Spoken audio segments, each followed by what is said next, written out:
Hello students. Today we are continuing with the political science of class 9 chapter number 2, what is democracy and why democracy. In our previous video we have already discussed about the arguments against the democracy. Now in this video we will be mainly talking about the argument for democracy. It means we will talk about the advantages of the democracy. So before discussing all the advantages in detail, first of all we will do the comparative study of the China and India. We all know that China is our neighboring country, and in China in 1958 till 1961 there is a famine occur. Now what does the famine means? Famine means that when there is a lack of food for a longer period of time and which causes many deaths in the country. Okay, so this famine was not restricted to China only, it spread in our country also, but it had a greater impact on the China. Because of this famine, almost 3 crore people they were died in the country. But in our country, there is a less impact of this famine. Now, many of the economists. Now, before that, I want to tell you that China and India got independence about at the same time.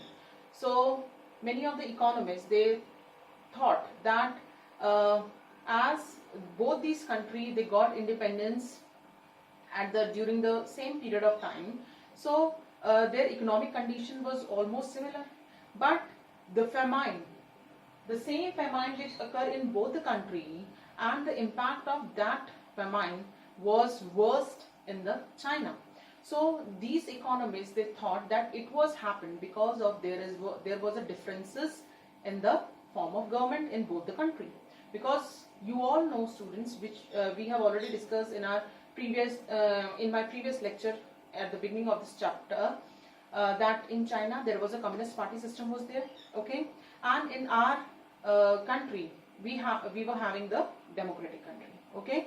So in China there was no political no other opposition party or the multi-party system was there, okay, and in China the people they were not having a freedom to speak against the government.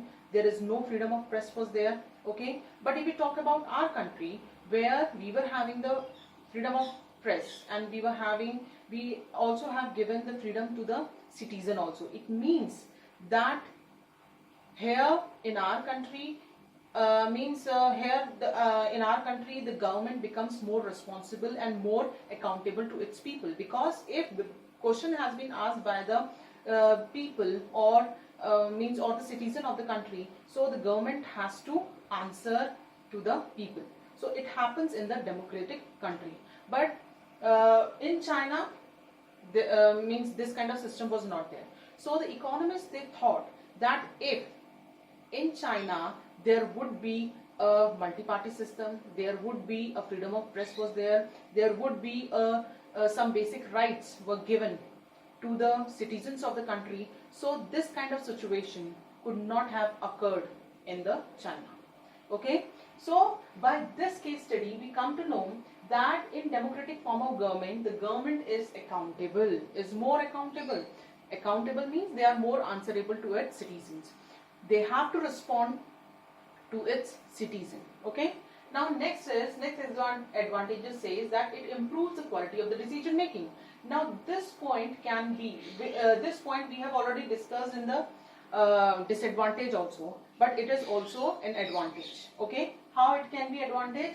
We all know that in a democratic country that whenever the government has to take decision, they have to discuss in the parliament with many other party member people also, and then only if they get the consent of these people, then only they can they can make the decision, okay. So in disadvantage we have discussed that it delay in the decision making, but the advantage is that it improves the quality of the decision making, because whenever there is an issue on which more number of the people are discussing or thinking about that issue, it means more number of heads and more number of brains are coming together and they were thinking about that issue. So it means there are less chances of taking the bad decision in the democratic country.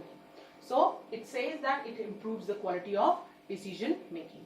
Now the next point says it deals with the differences and conflicts. Now, we all know that differences means here, that is, our country is a diverse country where we have a people from the different religion, from different languages, different caste, creed, okay. So all these people, it means they will have a different kind of opinion, okay. So we have a differences in the country, or a democratic country may have a differences in their country, different kind of people and differences of the in their opinion also. But sometime it can be happen that these differences can become a conflict. People might conflict with their opinion with others, okay. So democracy helps to deal with those conflicts also, because we have already discussed that in democracy, the government or the ruler have a chance, have a fair chance to lose the elections also. It means the other people, that person can be from the different religion, that person can be from the different language or the different creed, different caste. That person also have a fair chance to win the election, to become the leader of the country, okay. So all these things will make the country to deal with the differences and the conflicts, okay. It helps the country to live unitedly, okay. Now next we'll be talking about it enhances the dignity of the citizen. Now how it enhances the dignity of citizens? By giving them the fundamental rights, by giving them the basic rights, okay. You all know that the person who belongs from the rich family and the person from the poor family, that both these people, they will have a same fundamental rights. It means we people or the government in the democracy, they have given a political equality to these to their citizens, okay. And means they have also given the voting right to the people. Means the poor people in the democracy or the rich people in the democracy both have an equal right, both have an equal voting right. Means their voting right will be have same value. It doesn't happen that if the person belongs to the rich family, so that person's vote will have a more value, okay. So by this, by giving them the voting right, by giving them the fundamental right, the democracy enhances, it improves the dignity of the citizens, okay. Now last advantage of the democracy says that it allows to correct its own mistakes. In democracy, every people have a voting right. It can be happen sometime that if it can be happen that maybe this time I have given vote to any party. Maybe that party have promised me before the election that we will do so and so things for the betterment of the people. So I have relied on those people and I have given my vote to the those party. But later on, when these party, they won the election, and after when they came into the power, they forgot all the promises. So at that time, I have one advantage of correcting my own mistake. It means I have mistaken, I have done a mistake by giving my vote to that person, by electing that person. So in next election, I can remove that person, I can give my vote to another person. So by this we can say the democracy allows to correct its own mistakes. So this is all about the advantages of the democracy. In our next video, we'll be discussing about the broader meaning of the democracy. Thank you.